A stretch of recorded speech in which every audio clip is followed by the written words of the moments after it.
Ahí está. Ya identificamos eso, que Pablo había ido, se le había encomendado esta parte, mientras que los demás alumnos, o la mayoría de ellos, se quedaron en Jerusalén, en Samaria, en las tierras de Judea, ¿no? De todo Israel y al norte, donde había comunidades principalmente compuestas por judíos no helenizados ni extranjeros, sino judíos. Vamos a continuar con la redacción. Vimos algo acerca del concepto de predestinación, que esto es, también él hacía énfasis a eso, ¿no? Predestinación es algo que ya se tenía planeado desde antes que existiera nada, ¿no? Eso sería básicamente el concepto de predestinación, no como se ha entendido a veces, de que Dios ya destinó a cierta gente para que se destruya, para que se muera, que se vaya al infierno, y otros los predestinó para que sean salvos. Eso sería ridículo, eso no tendría sentido, ¿no? Que Dios diga, voy a crear este ser humano para mandarlo al infierno. Pero mucha gente que dicen que son eruditos bíblicos, dicen eso, que son los grandes sabios y los grandes maestros de los idiomas, tanto hebreo como griego, tienen esas conclusiones. Que cuando Pablo habla de predestinación, pues nos está enseñando que él creó gente para mandar al infierno, así como creó gente para salvarla y llevársela al cielo. Pero eso no tendría sentido. Vamos aquí a brincar hasta la parte de la redacción donde dice el siguiente Olam. Dice: la interpretación de Shaul vertida en su evangelio, ya entendimos por qué es suyo, ¿no?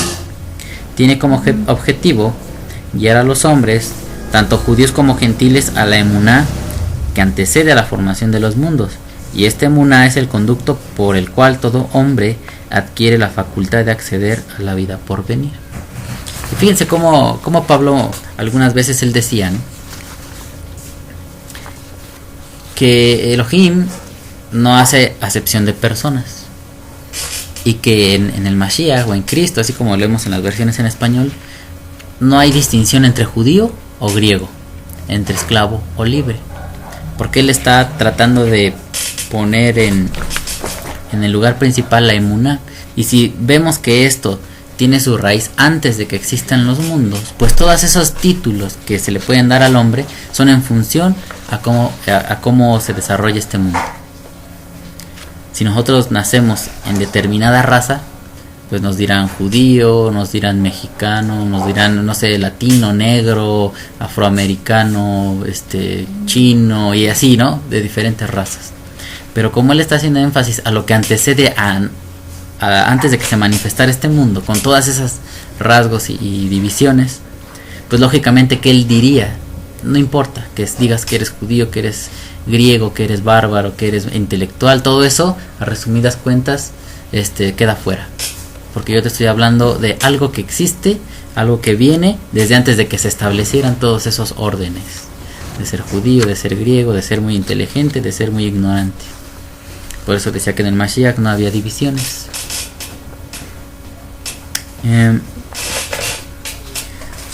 Ahora dice: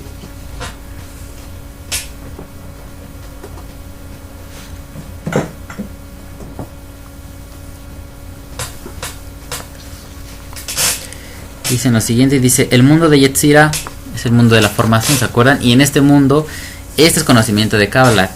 Posiblemente no lo haya conocido así Pablo, porque no lo mencionó, no se ve que lo esté mencionando así como se conoce al día de hoy. Esto ya se desarrolló después de que se destruyó el templo y los maestros empezaron a sistematizar más de la Cábala. Pero vemos que dentro de ese conocimiento Yetzirah, este mundo sería el que encierra todo lo referente a la Ruach, a la espiritualidad. Por eso lo mencionamos aquí. Dice: el mundo de Yetzirah, de la formación, apunta a la espiritualidad, donde no imperan los lineamientos de este mundo material y de la acción, de tal manera que es común pensar que Shaul anula la Torah cuando dice: ya que por las obras de la ley ningún ser humano será justificado delante de él. ¿Sí han leído esta parte? Ahorita damos la cita. Y fíjense cómo en el mundo de la Ruach estas cosas ya no imperan, ya no es lo que gobierna. Si dice aquí: ya que por las obras de la ley ningún ser humano será justificado delante de él. Tenemos aquí otra cita, dice: concluimos pues que el hombre es justificado por fe sin las obras de la ley. ¿Y qué les lleva a pensar esto? Que Pablo diga esto. Obviamente lo común es que él es un enemigo del judaísmo, que él está rechazando, que él está estableciendo que la fe destruye la Torah, que es mejor creer que saber cualquier mandamiento de la Torah y que aplicarlo ni vivirlo, y es lo que siempre han transmitido al día de hoy, ¿no? Y es común que escuchemos: tú no hagas nada, tú nada más cree. Pero ¿creer en qué? ¿En lo que no sabes? ¿Cómo se puede? Además, tenemos una idea de creer, que no es creer. Sí, aparte que ese término creer aquí en nuestro, en este país o en esta cultura, pues no tenía nada que ver con lo que hablaban los israelitas, ¿no? Creer es tener certeza que algo es veraz, que algo es verdadero y que no se destruye o cambia de acuerdo a las condiciones del mundo, sino es algo que permanece siempre. Eso es fe. Y ni creemos porque siempre estamos dudando.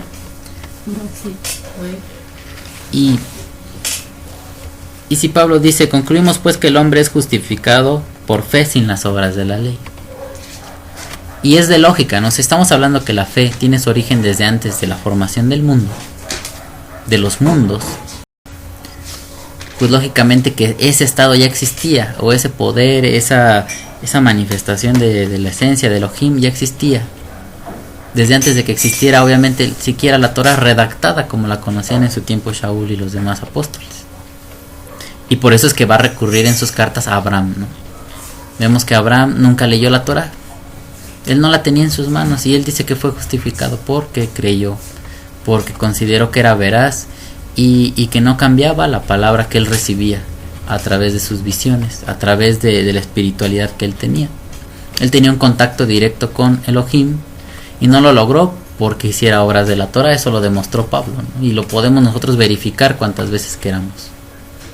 Abraham no se la pasaba citando Génesis 1:4, Génesis 1:2. Mira, es que aquí en mi Biblia, en el Nuevo Testamento, dice, él no necesitaba eso. Y es lo que hablábamos el otro día. Yeshua, para enseñar muchas cosas, ni siquiera citaba ningún profeta ni ningún nada.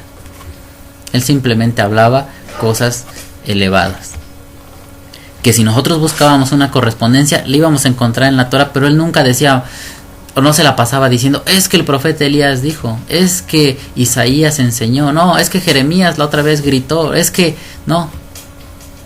Y obviamente Abraham tampoco hizo eso, porque no había ni siquiera una escritura a la cual recurrir. Y es lo que está haciendo énfasis Shaul, que teniendo espiritualidad se accede al consejo de Elohim, no en base a letras.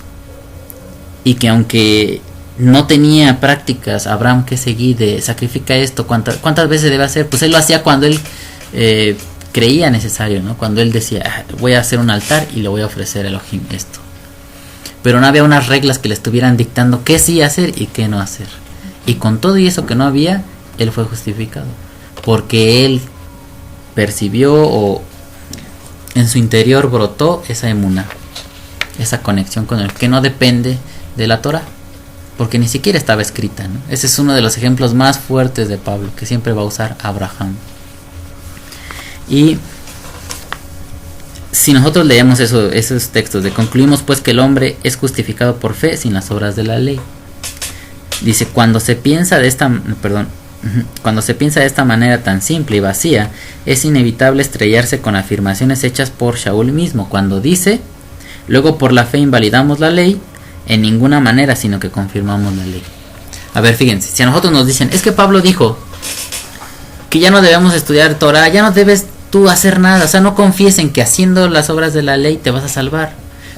Al contrario, no hagas nada de la ley porque es maldición. Tú solamente ten fe, eso te garantiza que eres salvo. Pero Pablo nunca dijo eso, porque si no, entonces, ¿por qué escribe esto? Luego, por la fe invalidamos la ley, y él dice, en ninguna manera, sino que confirmamos la ley.